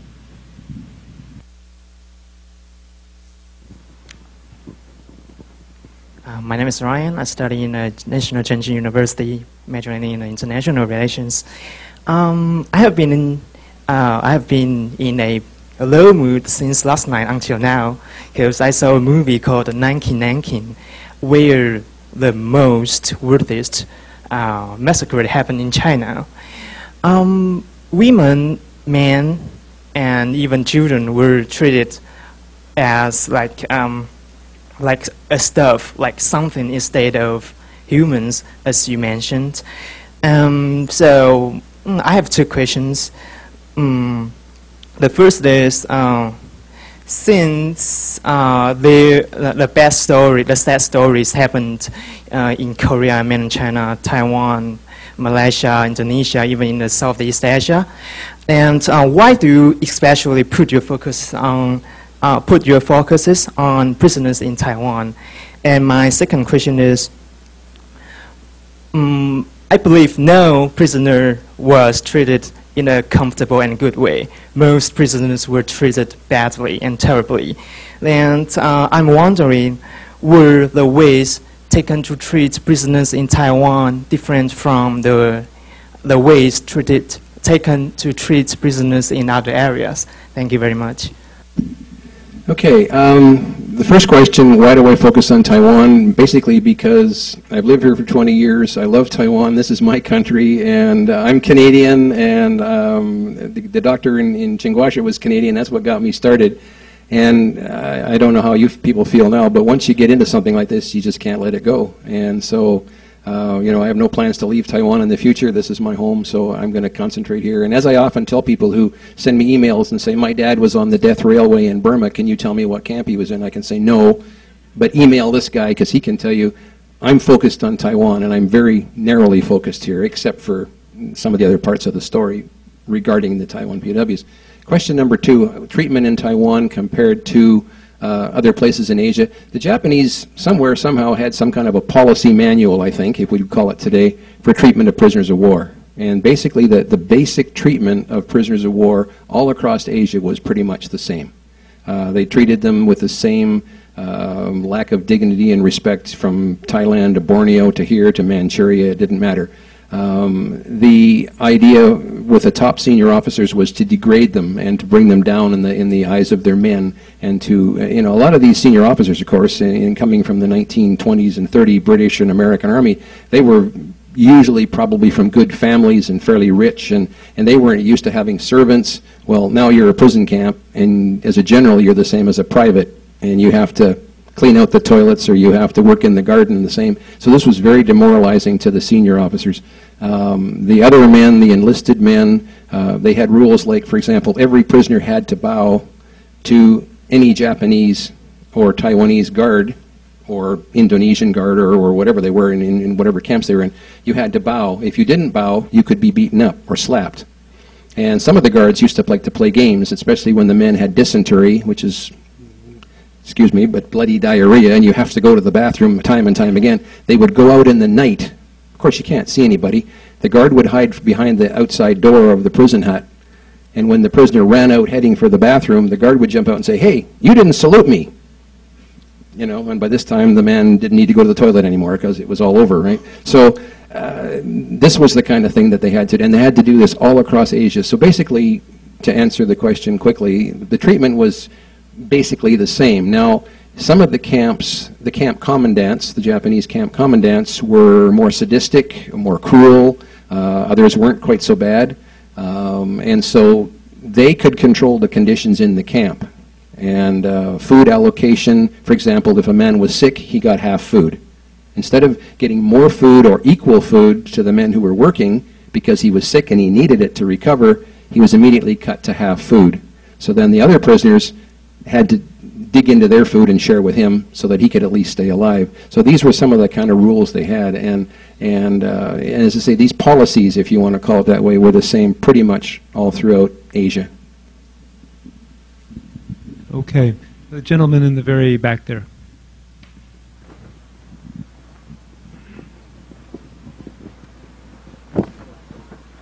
Hello. Sorry, my question was going to be whether or not Taiwanese people worked in the camps, but in your last answer you said that Taiwanese people worked as guards. I was just interested in how the Taiwanese guards treated the prisoners of war in comparison to the Japanese guards? You won't believe it if I say worse sometimes. The Japanese conscripted and hired and used and had volunteers of Taiwanese guards, Korean guards, other guards in other areas they went. A lot of the Taiwanese guards outside of Taiwan were sent to other camps in Hong Kong or on the death railway, and a lot of Korean guards were used down there, and a lot of the prisoners have told me that in some ways they were worse than the Japanese guards. And I think it was probably as a result of pressure. Again, the Taiwanese or Korean guards were the lowest on the totem pole, so to speak, and in the Japanese system, you know, the colonel slapped the major and the major slapped the captain, and it went all the way down, and then the Taiwanese guard got it, and so the Taiwanese guard would hand it out to the prisoners. And one cartoon that the prisoners did showed the prisoners slapping the bed bugs and the lice, and that was all they could do. But in some cases, because of the pressure from their Japanese superiors, they actually were worse. In the case at Kinkaseki, for example, down the mine where the beatings occurred, for the most part, the Taiwanese mine supervisors, honchos they called them, would report to the Japanese guard at the end of the shift, oh, those 4 guys didn't fill enough cars, and the Japanese guard would administer the beating. There were cases where the Taiwanese guards did that.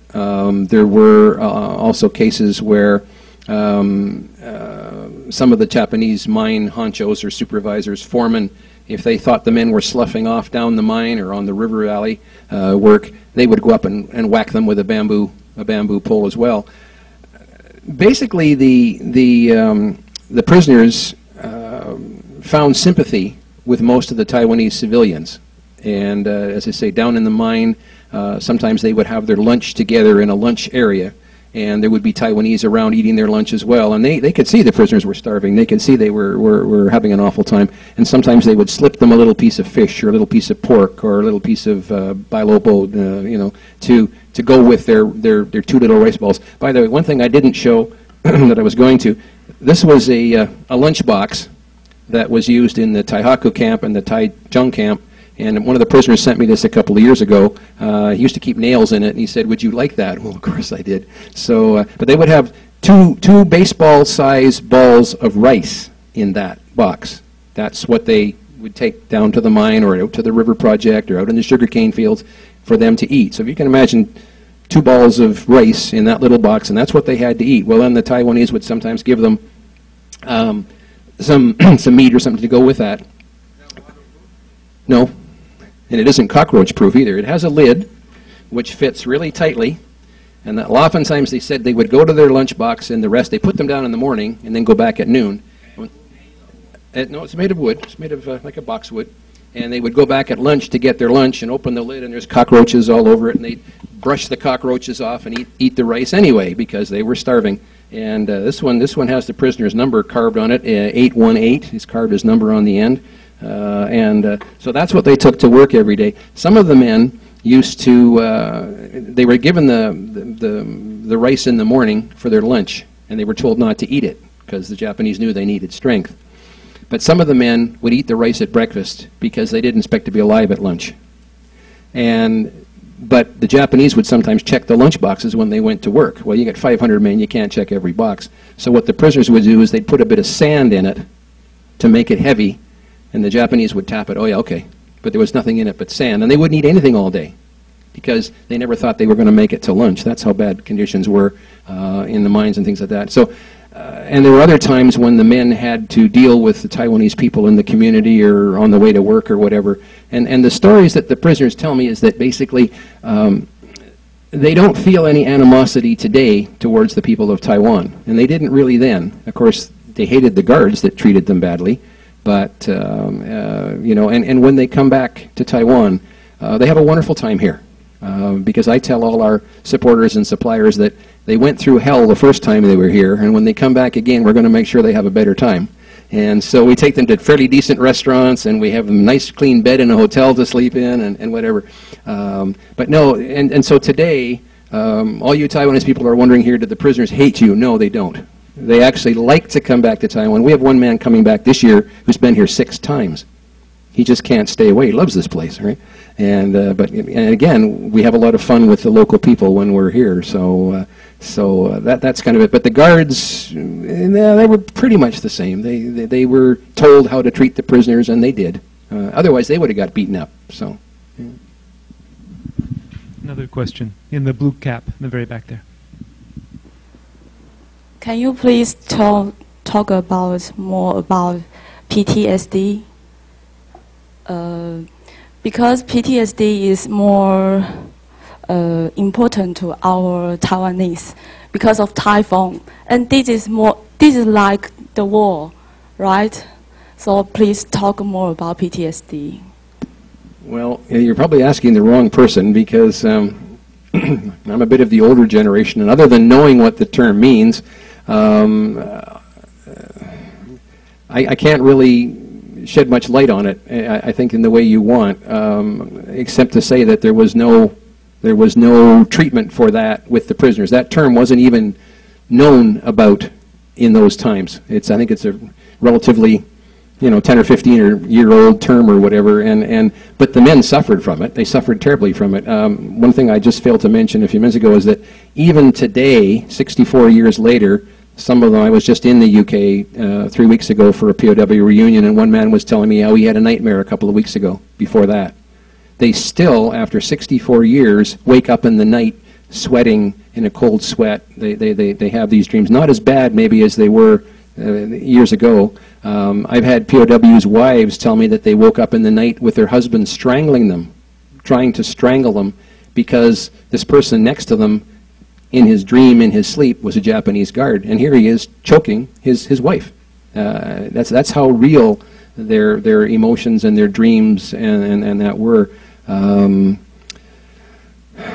I guess really, other than to say, PTSD as we know it today, they experienced it, but there was no diagnosis, there was no treatment for it. Our soldiers, our Canadian soldiers in Afghanistan that I know a little bit about, and the Americans in Iraq, and they come home from their tours, and right away they go into counseling and that, and as you say, the people from the recent typhoon who lost villages and loved ones, it's a wonderful thing that modern psychology and that has invented the treatment for that, or at least counseling or help. But in my knowledge, in that the POWs never got any counseling. They experienced it, but it was just no treatment in those days. I hope that's. There's another question there, the lady in the green.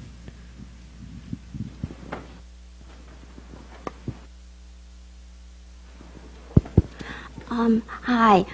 First of all, I want to thank you for keep this part of history alive. My question is, at the end, you did mention they were forbidden or maybe discouraged to talk about their own experience, but you didn't specifically say who discouraged them. Is they discouraged or forbidden by their own government official, their military personnel, or their politicians? If so, why would that happen? Because we all know what happened in the Holocaust. We all know what happened, the Nazis did. So why was there in your research, did you find there's some kind of political reason behind it that they will have this differential treatment for these POWs? And also, because of your own research, what do you think the Japanese, they are trying to build up their military force these days? And the U.S. government was pretty much behind it because they probably don't want to carry the burden to protect the Japanese. And their training for Japanese military soldiers, they even have Japanese soldiers in the Middle East during the Iraq War, and they were, a real military trainings. And this Japanese military force in these days, who knows, maybe better equipped than Taiwanese military, because our military system is pretty much, in a bad condition. So what do you think? Will you use your own research to remind these politicians whether there should be some kind of regulations, kind of monitor the Japanese military force? So like you say in the beginning, the history won't repeat itself. Thank you. Wow. Remember I told you I stare narrowly focused on Taiwan, so let's stay on Taiwan for now. We'll deal with the other thing in a minute. When they went home from the war, yeah, basically it was the British government, and I guess probably through their military commanders, that said to them, we don't want to know, but we don't want this talked about. One of the excuses that they used was that we don't want to have some wife or widow or brother of some POW sitting in a bar, which they do a lot in England, and drink and sing old songs and things, finding out about the death of their brother or their husband by some soldier in a bar, so don't talk about it. Well, that was rather mute, because the British government, through the military, had informed all the families of all the men who had died, and in a lot of cases what they died from. So it was an excuse. As I say, the British had lost all of their colonies in the East. Great shame. Churchill lied to the people about the 18th Division being sent to Singapore. He sold out 30,000 men to just 2 weeks they were in Singapore, and 2 weeks later they were prisoners of war. And all those men could have been sent to Australia to fight another day, but they weren't, and thousands of them died. And Churchill would have likely lost his political career in England if the British people had known that he had sacrificed the 18th Division to a useless cause. And so there's a lot of evidence on that. We don't really need to go into that. So, and the Americans, as I said, they lost the Philippines, which was their biggest, and still is their biggest, defeat in military history. So, you know, they were ashamed of it. They just and the other thing was that the war was over, and in a lot of cases, you know, at the end of the war, of course, they had to send in investigators to the camps, and they had to check out the facts and figures and gather material for the war crimes trials. But unlike the German war crimes trials, the Japanese war crimes trials were very minuscule. They didn't. MacArthur was interested in getting Japan Americanized and online, so they could stand against the onslaught of Russian and Chinese communism that was growing. And so they needed Japan as an ally, so basically they forgave and forgot hundreds and thousands of war criminals, and there were a few token ones that were hanged and made a public display, but basically the war crimes in Japan has never pursued the criminals, even up to the emperor, who really should have been, in my opinion, brought to trial. So it basically, and when they came, for example, to Taiwan, maybe similar, the railroad in Thailand, they did a bit more. In Japan, they did a lot of investigating at the camps. A lot of evidence there, but in Taiwan they came in, they visited 2 or 3 camps, they made some notes about what the camps were like, but this was a year later, and you know, a lot of the Taiwanese people, bless their heart, they helped themselves to the camp material. I mean, out in Jinguasha, when they came back in February 1946, by that time the local people had ripped down all the buildings and even taken the toilets home to use in building their houses or making their chicken coops or whatever. So there wasn't a whole lot left. But when they came to Taiwan, I've read the reports, and you wouldn't even believe they're talking about the same camp the prisoners were in, because they just seemed to be in a big hurry to close the file and get the case done and go home and get the war behind them and get on with, I guess, Japan being a friend instead of a foe.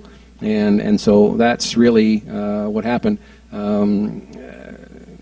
And I say a combination of that plus the prisoners really finding it hard to talk about the war with people who didn't understand. That's really why the story, you know, was never told. Now, your second question about the Japanese remilitarizing with American assistance and all that, I think that knowledge is fairly common, and I think it is. There are people in Japan, and there are other serious historians who are somewhat concerned about Japanese remilitarism. They apparently want to delete the Clause 9 from their constitution, which says they can't have an army anymore. I think we all pretty well know the news. As I say, they were in the Iraq conflict as a supplier. They weren't in there as a combatant. I guess, you know, and one of the things that people say to me is, you must hate the Japanese. And my first answer is, no, I don't. I have a lot of Japanese friends. And I've been to Japan a number of times on my research, and the younger generations of Japanese, I think, are now waking up to the fact that their country hasn't taught them what they should in their textbooks, and they're curious and they're inquisitive, and most that I talk to are very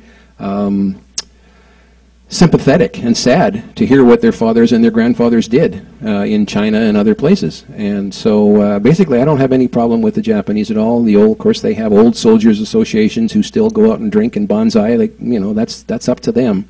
And their government, of course, their national government policy being right-wing as it is, they deny the rape of Nanjing, they deny all the other things. And so really that's up to them to do, to deal with, and the other countries to deal with.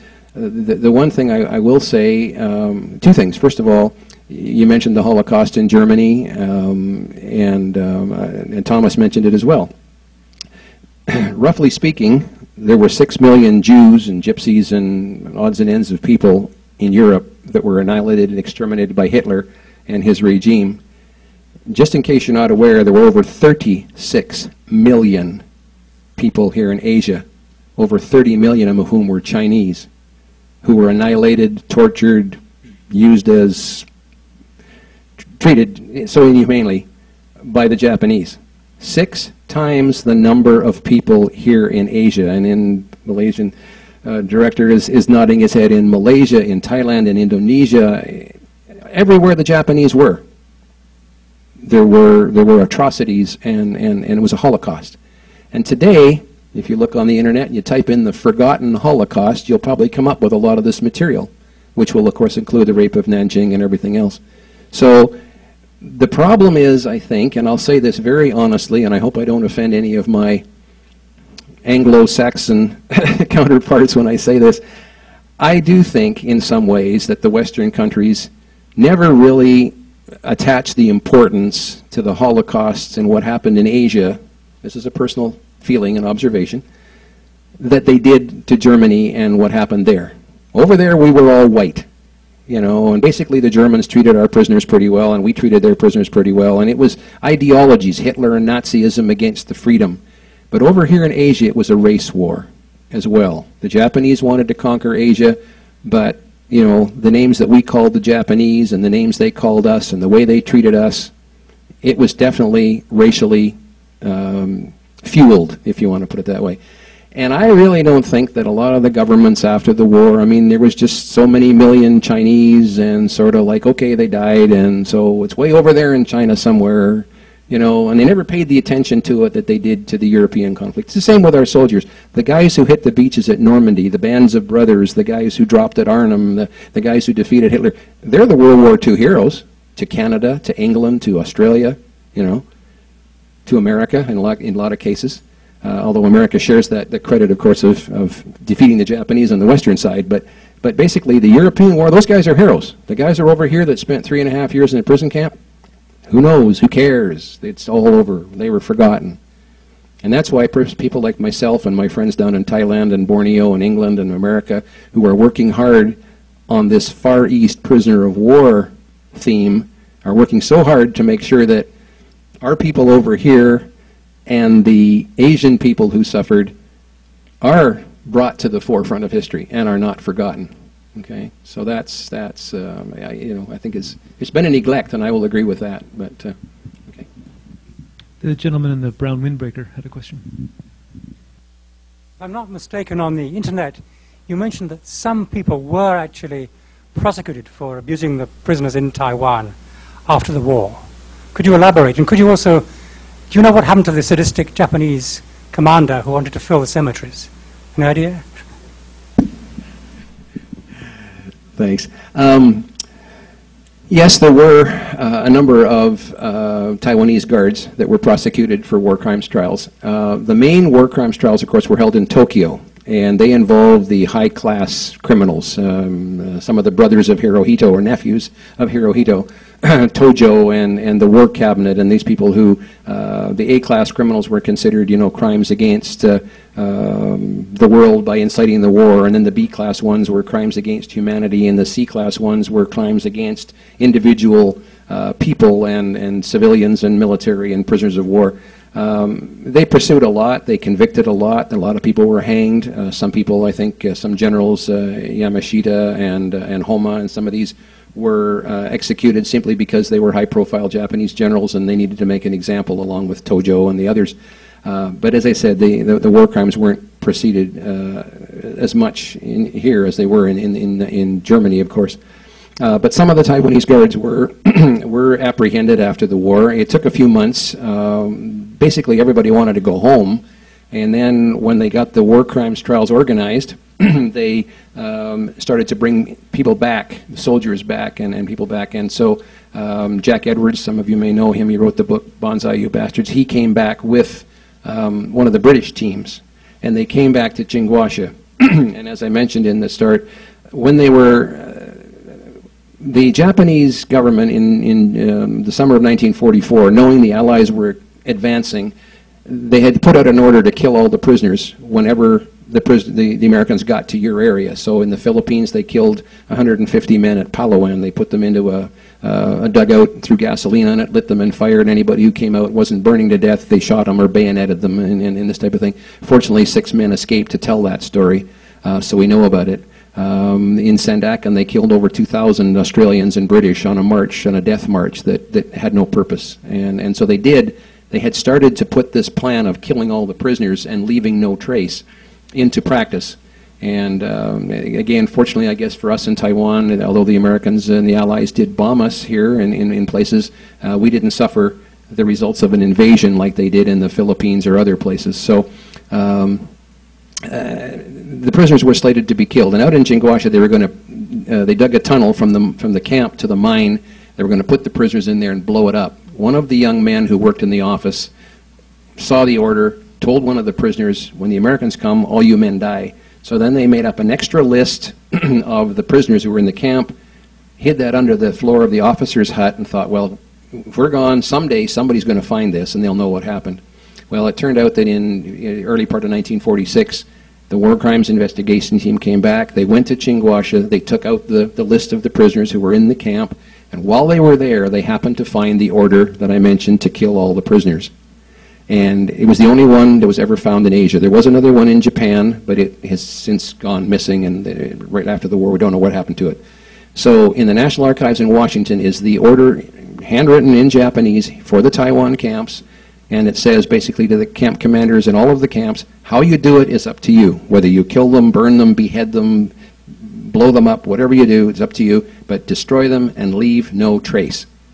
And that was the order. And that went all over. Thailand, China, every camp had that order.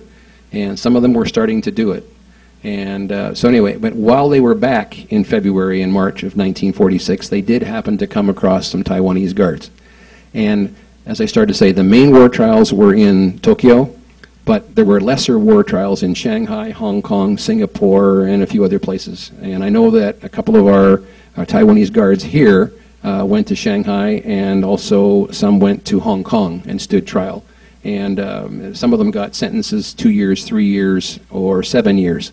But then, of course, when MacArthur and the Americans pulled out of Japan in 1952, I believe it was, they basically turned the care of the war criminals and all those in prison over to the Japanese, and whereupon shortly thereafter the Japanese opened all the prison gates and everybody went home and went free. And by 1958, one of the Class A war criminals was the Prime Minister of Japan. So obviously justice really wasn't done in a lot of cases. And as for Mr. Tamaki, who was the sadistic camp commander, he saved himself, I think, by giving a lot of evidence at the end of the war. He just folded up and told them everything they wanted to know. And so he may have gotten a late sentence, but he should have been executed for all the prisoners he killed, but he wasn't. His life was spared. So. Michael just mentioned the book Banzai, You Bastards, which was written by Jack Edwards. We're very lucky to have in the audience with us today Xie Kang Lao Shi, who is the translator of the Chinese version of that book. Xie Lao Shi, would you stand up just for a moment? Is there another question, perhaps from over here? Yes, please. Can I ask for a question? For past 10 years, after you organize POW campus society, if any Japanese government organization or individual society to deal with you, to say apologize or any compensation? Yeah, thank you. No.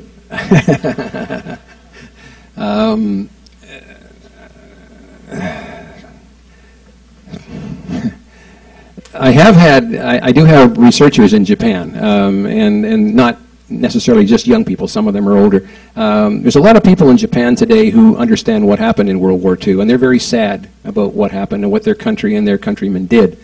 And so they have taken it upon themselves to do a lot of research, to go to the Japanese archives and to dig out stuff. I believe they were involved in finding out that the previous Prime Minister's Asso's company employed the Australian slaves. And so there is a lot of work being done in Japan by very sincere and dedicated Japanese historians and researchers and citizens who want to come up with this information, which will force the Japanese government to apologize, because they know that humanly speaking and morally speaking, what happened was wrong. And while war is war and people die, I mean, that's all part of it. But there is a moral obligation, and the Germans have really gone overboard and apologized and paid compensation and everything. As we know, the Japanese have come up with a few pseudo and personal apologies by some of their prime ministers, but nothing official from the government has ever happened. And the prisoners are, frankly, quite resigned to the fact that the Japanese government's going to wait till they're all dead, and then they'll maybe say something, but you know, so they don't have to pay compensation. This is a big issue with the Chinese in the mainland and also in America, the overseas Chinese. Been pushing the Japanese government for years to do this. One of the things that I don't get involved in our society is political stuff. At least I try not to. So while I support these groups that are seeking compensation and apologies from the Japanese, it's not a focus of my work. My work is to research and tell the truth and lay it out there and let people read it. And if you don't believe it, if you're Japanese or otherwise and you don't believe it, well, it's not my problem, because I've done my best to try to tell the truth. And as I tell people, a lot of times you'll see newspaper articles here in Taiwan, I'm digressing a bit, written by conscientious, excited reporters, which we may have some here today, who are going to rush away and say, wow, I learned about all this great stuff, and they're going to write this up in the media on Monday or Tuesday, and maybe they didn't understand everything I said, or maybe they've done this in the past, and they've gone out to Jingguasha or to Wufeng or somewhere and talked to some little old lady who remembers the prisoners in the camp, but doesn't really know their story. And so write it up in the newspapers, and it may or may not be 100% correct. And then I have a problem of trying to undo, because people will say to me, oh, well, you said this, but last week I read in the so-and-so paper that, you know, well, I'm sorry, but, you know, as I've often said, if you want to know the POW's story, you got to talk to the POWs, right? The local people have been great and helped us, and a lot of them know a lot of things, and I always want to listen to the local people. But at the same time, we need to make sure we get the truth, and this is what I really work hard at. And so I believe in telling the truth and letting the information sit there, and people can take it or leave it or do what they want. So I have to say I have a lot of allied Japanese friends who are interested in my work and who try to help me, and they send me information if they find it. But as far as the Japanese government goes, no, we've never had any support or contact or offers of apologies. And in fact, we've never had any real contact at all. No rebuttals saying you're crazy, what you're doing is wrong. They just, maybe I'm lucky because I'm in Taiwan, and, you know, but anyway. All right, I think we have time for one more question. Perhaps the woman in the black right there?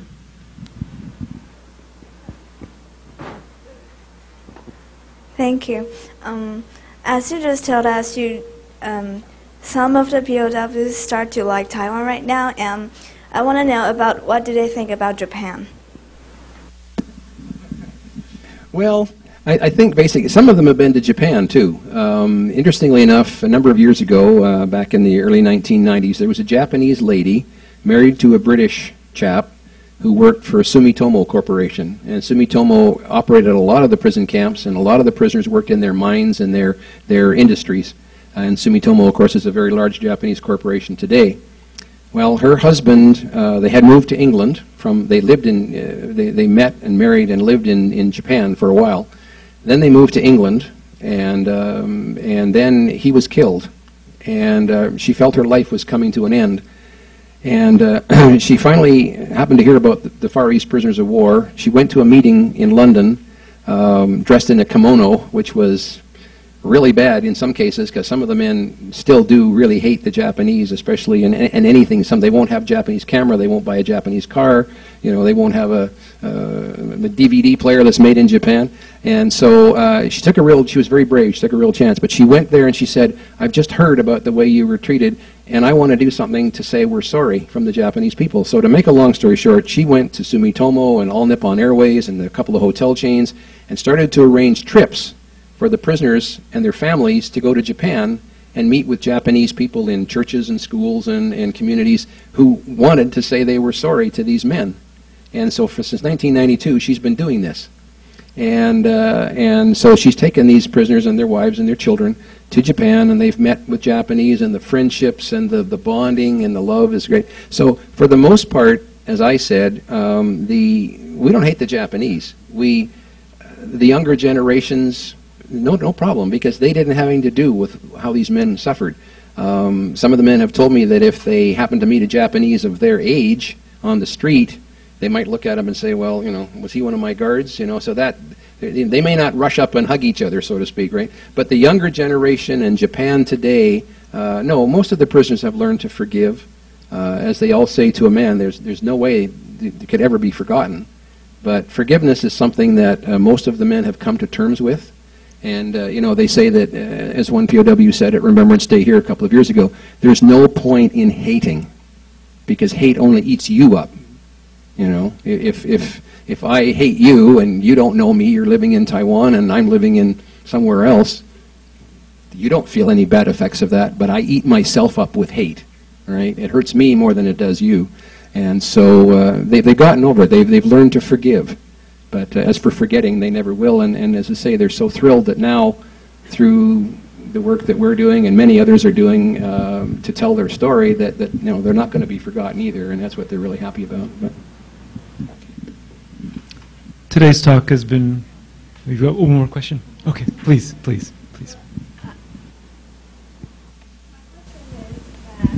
I thought there were guidelines regarding to how to treat a prisoner of war, but it's easily to be broken, as you just described in the whole hours. And even the Red Cross party, they went there as an impartial party, couldn't really monitor the truth.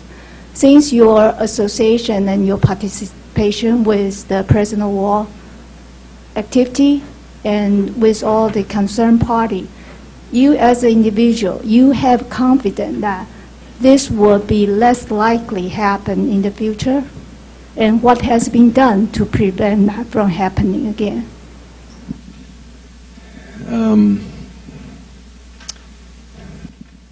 Get back to the first part of your question. Oh, the convention, right, yeah. There was a Geneva Convention signed by most of the combatants in World War II. The Japanese didn't sign it, and so therefore they considered themselves exempt from having to abide by the terms, whereas the Germans and the Italians and whatever, they, you know, we basically tried to treat our prisoners according to that. Because once a man is defeated and captured and behind a barbed wire fence, he's not going to, you know, better to keep him alive and let him live and whatever. If he tries to escape, then you can possibly kill him. But no, the Geneva Convention is there. It's still used today. The Japanese didn't sign it, so they didn't feel they were obligated to go along with it. And so that was that part. With the Guantanamo example and some of the supposedly atrocities that have come out in the news media in the last year or two of the way the Iraqi prisoners and stuff have been treated, Afghanistan prisoners have been treated there, I think there's also been some legislation enacted somewhat recently to you know, change some aspects of the Geneva Convention that are outdated or whatever. But unfortunately, I think, and I'm not blaming the Americans at Guantanamo necessarily for this, because I'm sure it happens with the Al-Qaeda people and everybody else. I think for the most part, you know, the Geneva Convention is still recognized, but I think there is probably infractions of it still going on. And unfortunately, in another saying that compares to what Thomas had said earlier from Santayana is that, unfortunately, the only thing we learn from history is that nobody ever learns anything from history. And so there will always be people, there will always be politicians or military people or tyrants who are going to push the envelope. They're going to try and get away with things, you know. Sometimes they say the torture is because they need to get a confession or they need to get information and that. But Unfortunately, I think some of those things are still happening, not to the same degree, I believe, that they happened in World War II and perhaps Vietnam with the Hanoi Hilton and those kind of things. And I think the world is much more aware of it now because of the work that has been done in the last years to bring out these Japanese and other atrocities. So I think consciously the world knows that they shouldn't do it, but it's not that it may not still be happening in places or not. But I would like to think that after all these years that we have learned and that people get treated a little more humanely if they're a prisoner of war. All right, with that, I think we really should observe the 2-hour limit for today's talk. However, Mr. Hurst is going to be around following the conclusion of the presentation, and I'm sure he'd be very happy to entertain individuals' questions. I, for my own part, apologize for my overlong introduction that may have cut into the question and answer period. Sorry about that, but Mr. Hurst will be around to take more questions. I think we've learned a lot today. We've been given a lot to think about, and I think many of you in the audience may share my own personal admiration for Mr. Hurst for the essential work that he has done in reminding us of history that happened right here in Taiwan. Let's thank him for his presentation today.